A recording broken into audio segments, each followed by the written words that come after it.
오늘은 일어나라 가라 외치라 라는 제목으로 말씀을 전하도록 하겠습니다.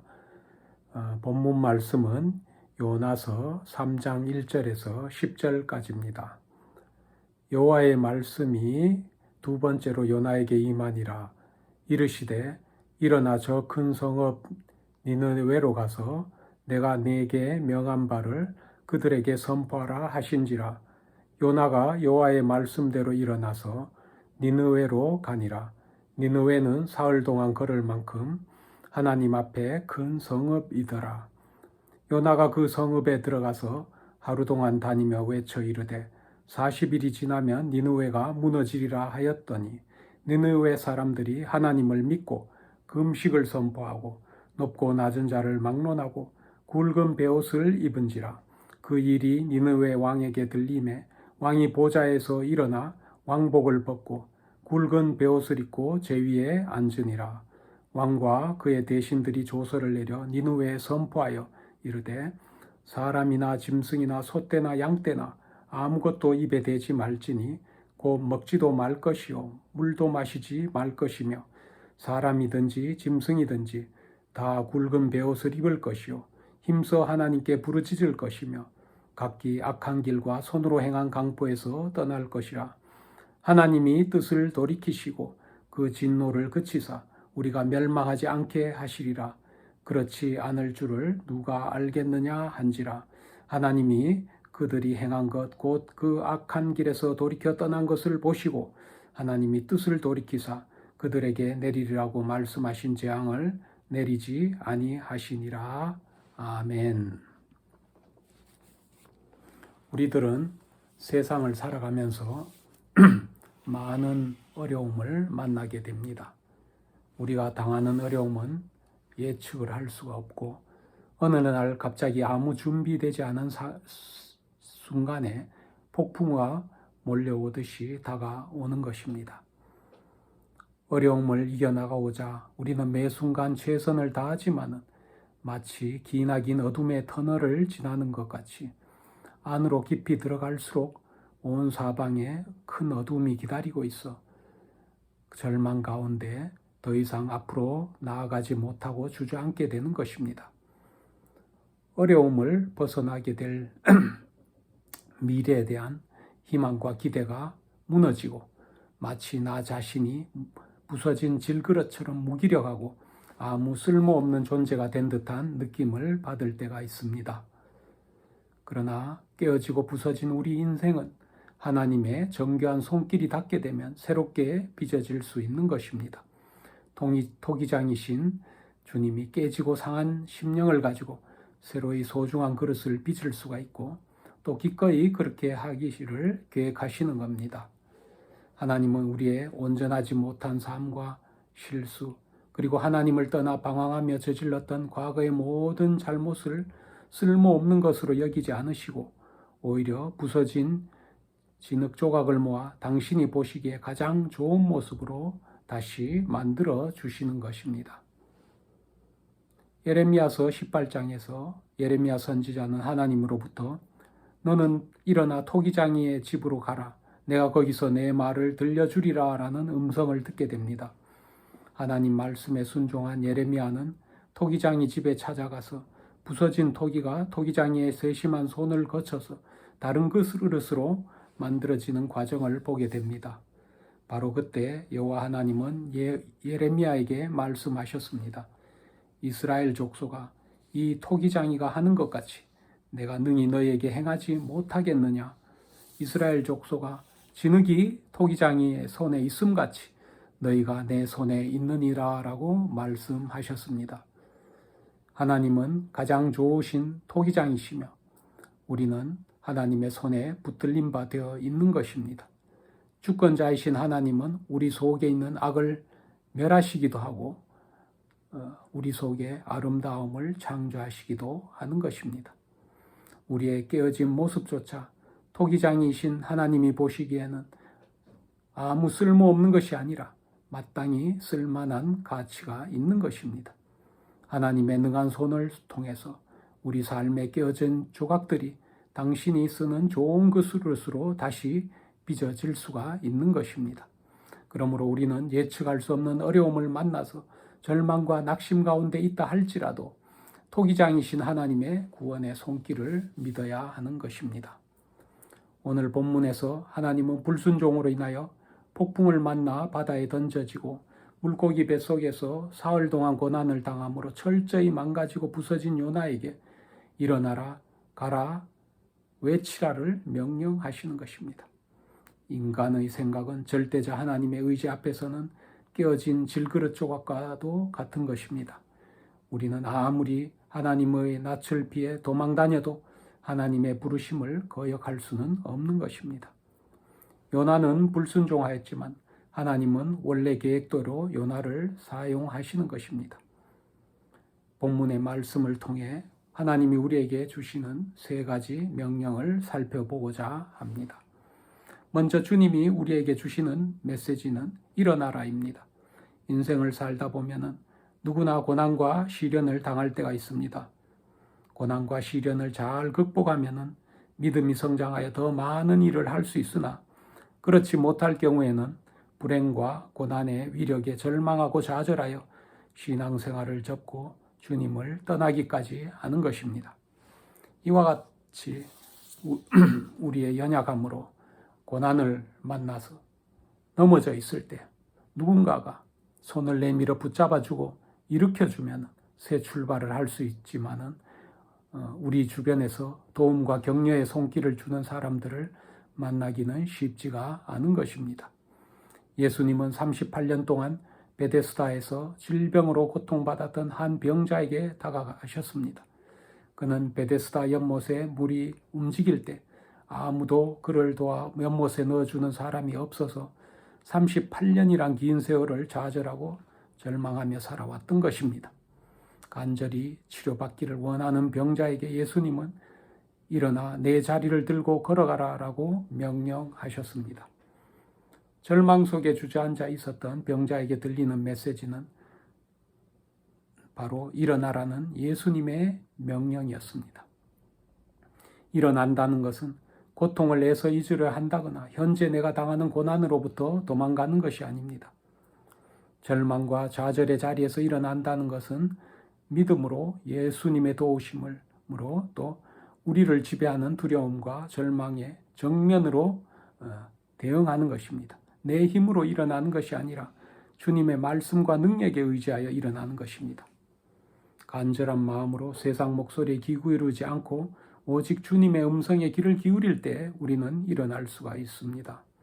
우리를 두렵게 하는 절망적인 상황에서도 예수님을 믿고 의지하는 것이 일어나라는 예수님의 명령을 실천하는 것입니다. 구약시대 이스라엘은 바빌론에게 침략을 당해 나라가 망하고 백성들은 모든 소유를 빼앗기고 70년이란 긴 세월 동안 포로로 잡혀서 노예로 살아가야 했습니다. 이스라엘이 바빌론에서 70년간 포로로 연단된 후에 페르시아 왕 고레스의 명령으로 성전을 재건하고자 그토록 바라던 예루살렘으로 돌아오게 됩니다. 이스라엘은 희망과 부푼 꿈을 안고 예루살렘으로 돌아왔지만은 막상 돌아와 보니까 예루살렘 성은 그들의 기대와는 달리 완전히 폐허가 되어 있었고 하루하루 생존하기도 어려운 최악의 상황에 처해 있었습니다.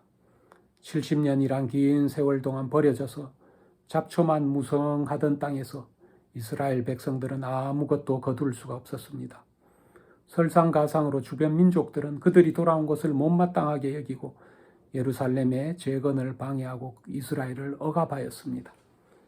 예루살렘 성벽은 무너지고 성문은 불타버렸기 때문에 항상 주변국의 위협을 받았습니다. 레위인들은 성전의 직무를 게을리하고 이스라엘 백성은 이방인들과 결혼을 하고 이스라엘 지도자들 가운데 일부는 주변 이방인들과 몰래 내통을 하기도 하였습니다. 이러한 총체적인 난국을 만나 크게 낙심한 이스라엘 백성들은 일어설 힘조차 없이 주저앉아 있었습니다. 우리 인간은 어떤 어려움을 당했을 때 바로 이 문제만 해결되면, 이 시간만 잘 넘기면, 이 고비만 잘 참고 넘기면 모든 것이 해결되리라는 믿음을 가지고 역경과 고통을 묵묵히 이겨냅니다. 그런데 막상 문제가 해결되고 고비를 넘겼음에도 불구하고 상황이 더 나아지지 않거나 오히려 이전보다 더 큰 어려움을 만나면 더 크게 낙심하고 절망하여 이제는 자리를 털고 일어날 힘조차 얻게 됩니다. 바빌론 포로에서 생활에서 돌아온 이스라엘 민족이 바로 그와 같은 상황에 직면해 있었습니다. 절망과 좌절로 인해서 일어설 힘도 없이 주저앉아 있는 이스라엘에게 하나님은 이사야 선지자를 통하여 일어나라 빛을 발하라 라는 말씀을 주셨던 것입니다. 이처럼 하나님은 우리를 어둠에서 이끌어내시고 넘어진 자를 일으켜 세우시고 소망과 생명을 주시기 위해서 일하시는 것입니다. 그러므로 우리에게 길을 열어주시고 문제 해답을 주시고 우리의 연약한 손을 잡아주시는 주님의 손을 붙잡고 일어나야 합니다. 우리는 우리들을 둘러싸고 있는 절망의 세력과 싸워 이겨야 하는 것입니다. 내 힘으로는 이길 수 없지만 예수님이 나와 함께 하실 때 절망과 어둠의 권세와 싸워 넉넉히 이길 수 있게 되는 것입니다. 믿었던 가족과 친구들이 나를 버리고 떠났어도 육신과 마음의 병이 깊어졌어도 가난과 궁핍에 처해 있어도 주님은 결코 나를 떠나지 않으시고 더 가까이 다가오셔서 내 눈에 눈물을 닦아주시고 고통과 상처를 치료해 주시고 대신 짐을 져 주실 뿐만 아니라 새 힘을 주시는 것입니다. 주님의 손을 간절히 붙잡음으로 우리는 절망과 어둠에서 일어나야 하는 것입니다. 두 번째로 하나님이 명령하시는 것은 니느웨로 가라는 것입니다. 내가 가고 싶은 곳이 아니라 하나님이 원하시는 곳으로 가라는 것입니다. 가장 쉬운 곳이 아니라 가장 어려운 곳으로 가라는 것입니다. 하나님은 요나에게 니느웨로 가서 하나님의 메시지를 전달하라고 하셨습니다. 그러나 요나는 니느웨로 가지 않고 다시스를 향해 출발하였습니다. 니느웨는 하나님의 뜻과 계획이 실행되는 곳이지만 다시스는 자신의 뜻과 소원이 이루어지는 곳입니다.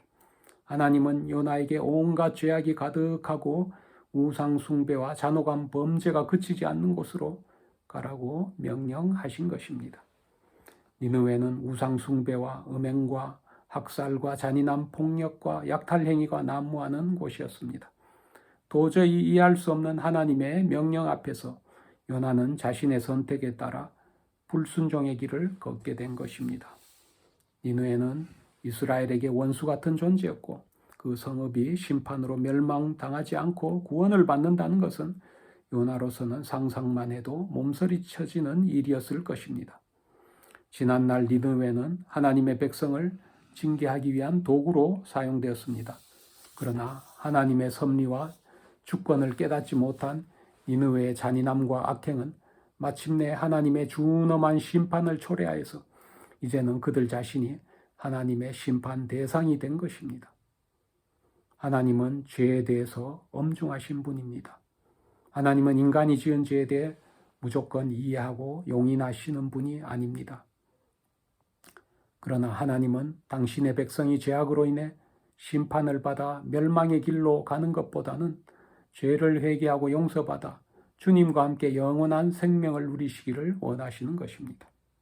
그렇기 때문에 하나님을 떠났던 자들이 회개하여 다시 주님의 품 안으로 돌아온다면 언제든지 그들을 품에 안으시며 긍휼과 자비를 베풀어 주시는 것입니다. 하나님은 요나에게 니느웨로 가라고 명령하셨습니다. 요나가 니느웨로 가는 길은 하나님의 구원이 시작되는 길입니다. 요나가 다시스로 가는 행선지를 변경하여서 니느웨로 가게 될 때 하나님은 요나가 변화되는 경험을 하도록 하였습니다. 하나님 말씀에 불순종하여 다시스로 가고자 했던 요나였지만 하나님이 예비한 물고기 뱃속에서 사흘이라는 시간을 보내면서 그는 변화되기 시작했습니다. 요나의 변화는 기도로 시작되었습니다. 다시 주의 성전을 바라보겠나이다 라고 기도하면서 그는 지난날의 잘못을 회개하고 단절되었던 하나님과의 교제를 다시 시작하겠다는 결단의 고백을 하게 되는 것입니다. 주님을 멀리 떠났던 죄인이 하나님의 가라는 명령을 실천하는 방법은 기도의 회복입니다. 그리스도인에게 기도는 하나님과의 교제를 이어가는 통로이자 하나님의 능력을 공급받는 가장 확실한 수단입니다. 기도를 통하여 인생이라는 광야에서 더 이상 길을 잃고 방황하지 않고 주님을 바라보게 되는 것입니다. 쉬지 않고 기도함으로 내 삶의 올바른 방향을 찾고 하나님과의 교제를 이어가게 되는 것입니다. 물고기 뱃속에서 연단을 받고 변화된 요나 역시 기도를 통하여 그의 삶이 불순종에서 순종의 사람으로 180도 방향이 바뀌었습니다. 그가 변화되자 이제는 그렇게도 가기 싫었던 니느웨였지만 조금도 망설이지 않고 사흘 길을 달려 하나님이 명하신 말씀을 선포하였던 것입니다.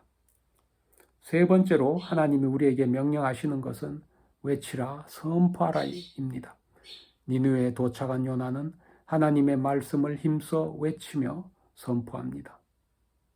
그는 하루 동안 니느웨 곳곳을 다니며 40일이 지나면 니느웨가 무너지리라 외쳤습니다. 40일이 지나면 니느웨가 무너진다는 선포는 니느웨에게 무서운 심판의 경고이기도 하지만 한편으로는 긍휼과 자비 하나님이 베푸시는 마지막 기회이기도 한 것입니다. 니느웨가 멸망하게 되는 것은 그들의 행한 죄악으로 인한 것입니다. 그러나 하나님은 니느웨가 멸망하는 것을 결코 원하지 않으셨습니다. 요나에게 다시 회개의 기회를 주신 하나님께서 니느웨에게도 다시 회개의 기회를 주신 것입니다.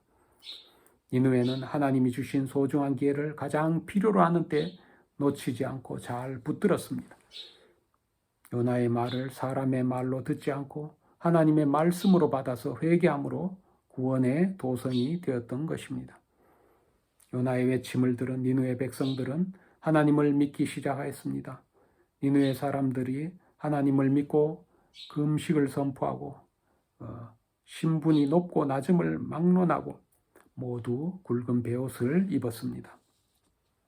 심지어 왕이 보좌에서 일어나 왕복 대신 굵은 베옷을 입고 잿더미 위에 앉기도 했습니다. 왕과 그의 대신들이 조서를 내렸습니다.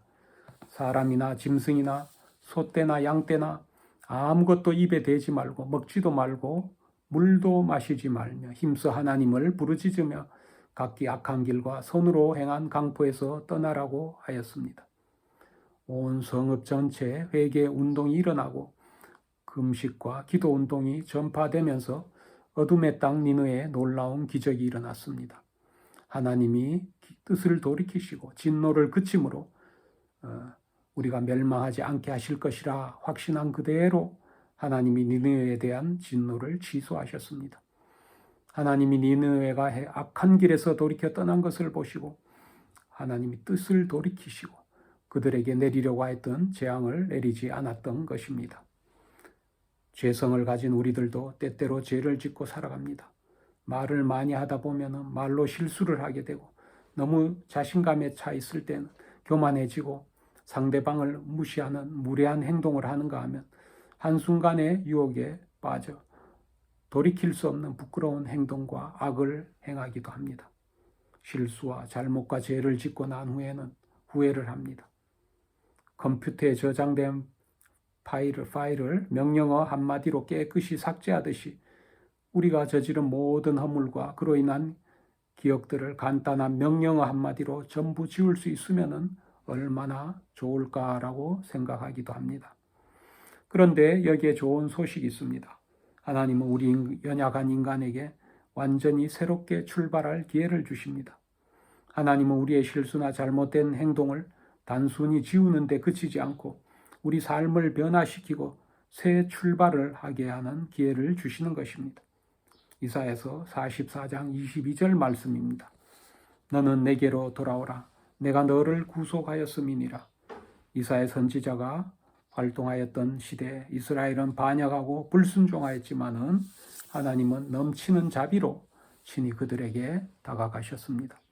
하나님은 이스라엘의 허물을 빽빽한 구름이 사라지는 것 같이 이스라엘의 죄가 안개가 사라지는 것 같이 깨끗이 지워주셨습니다. 하나님은 이스라엘의 모든 수치스러운 죄와 실패를 값없이 주는 한량없는 은혜로 깨끗하게 하셨습니다. 하나님은 우리의 죄와 실수에 대해서도 똑같은 일을 하실 것입니다. 주님은 죄로 인해서 상한 우리 영혼을 고치며 우리가 받은 모든 상처를 치유하시며 우리 힘으로는 해결할 수 없는 문제를 해결해 주시는 분입니다.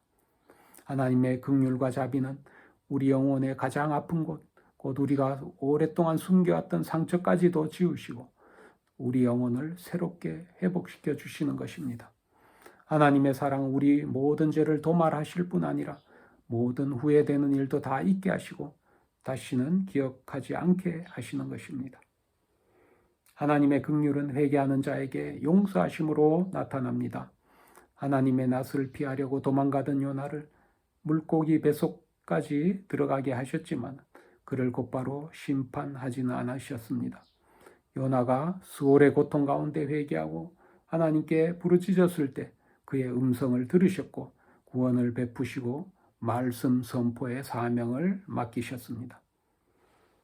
하나님의 자비와 긍휼로 용서받고 구원받은 우리 그리스도인들이 받은 사명은 하나님의 거룩하신 뜻을 이루어가는 것입니다. 예수님은 우리에게 너희는 먼저 그의 나라와 그의 의를 구하라. 그리하면 이 모든 것이 너희에게 더하시리라 라고 말씀하셨습니다. 하나님께서는 비록 악한 사람이라도 그 길에서 돌이켜 회개하고 구원받기를 더 기뻐하십니다. 하나님은 악인이 죽는 것을 기뻐하지 아니하고 악인이 그의 길에서 돌이켜 떠나서 하는 것을 기뻐하시는 것입니다. 오늘날 우리 교회와 성도들이 하나님의 뜻을 따르는 길은 모든 사람이 다 그리스도 안에서 은혜를 받고 새 생명을 누리도록 힘쓰는 일입니다. 예수님의 명령에 따라서 세상 모든 족속에게 복음을 전하고 그들에게 주님께서 분부하신 것을 가르쳐 지키게 하도록 하여야 하는 것입니다. 교회의 가장 큰 사명은 어두운 세상에 복음의 빛을 선포하는 일인 것입니다. 그리스도를 믿는 사람들은 그 누구를 막론하고 복음 선포의 일꾼이 되어야 하는 것입니다. 그러나 복음을 선포하는 일은 결코 입으로만 하는 것이 아님을 명심해야 합니다. 입으로 전함과 동시에 우리의 삶으로 증거해야 하는 것입니다. 복음을 증거하기에 앞서 우리 심령이 변화되어야 합니다. 요나가 물고기 뱃속에서 큰 변화를 경험하였듯이 우리들도 우리 작은 일상에서 큰 변화를 경험하여야 하는 것입니다. 우리 믿음이 단순한 지식적인 믿음에서 탈피해서 이제는 내 삶 전체가 완전히 탈바꿈되어 말이나 생각은 물론 행동으로 그리스도의 사랑을 나타내어야 하는 것입니다. 디모데후서 4장 2절 말씀입니다. 너는 말씀을 전파하라. 때를 얻든지 못 얻든지 항상 힘쓰라. 범사의 오래 참음과 가르침으로 경책하며 경계하며 구원하라. 주님은 우리에게 복음 전하는 사명을 맡기셨습니다. 주님의 부르심을 받은 삶의 근본적인 목적인 영혼 구원임을 기억해야 합니다. 세상에서 천하보다 소중한 것이 한 사람의 영혼이기 때문입니다. 이 세상에서 생명보다 소중한 것이 무엇이 있겠습니까? 생명보다 소중한 것은 아무것도 없다는 사실을 기억해야 합니다. 예수님은 천하보다 소중한 한 영혼을 구원하시기 위해서 이 땅에 오셨고 이 땅에 사는 수많은 영혼들을 구원하는 사역을 우리에게 맡기셨습니다. 사도 바울은 하나님이 우리에게 화목하게 하는 직책을 주셨다고 했습니다. 우리는 예수 그리스도로 인해서 하나님과 화목하게 되었습니다. 우리를 하나님과 원수되게 하였던 더러운 죄를 예수 그리스도의 피로 깨끗이 씻어졌기에 죄인 되었던 우리는 예수님을 통해서 하나님과 화목하게 되었습니다. 하나님과 화목하게 되는 관계를 맺은 우리는 이제 주 안에서 평안을 누리며 풍성한 삶, 영원한 생명을 얻게 되었습니다. 그러나 하나님의 뜻과 계획은 거기에서 끝나는 것이 아닙니다. 하나님은 우리에게 주님을 모르는 사람들, 세상에서 주님을 믿지 않는 사람들이 하나님과 화목하도록 복음을 전하는 사명을 주셨던 것입니다. 때를 얻든지 못 얻든지 주님만을 의지하며 세상에 나아가서 담대히 복음을 전하는 전도자의 사명을 감당하게 되기를 주님의 이름으로 축원합니다. 다 같이 기도하시겠습니다. 아버지 하나님의 은혜와 사랑에 감사드립니다. 주님은 어려움에 처할 때마다 우리를 일으켜 세우시고 믿음으로 말씀으로 가르쳐 주시고 행할 길을 보여주셨습니다. 우리를 구원해 주신 그 사랑을 세상에 나아가서 실천함으로 말씀을 증거함으로 주님을 모르는 많은 사람들이 하나님과 화목하게 될 수 있도록 하여 주시옵소서. 우리를 구원하신 예수님의 이름으로 간절히 기도드리옵나이다. 아멘.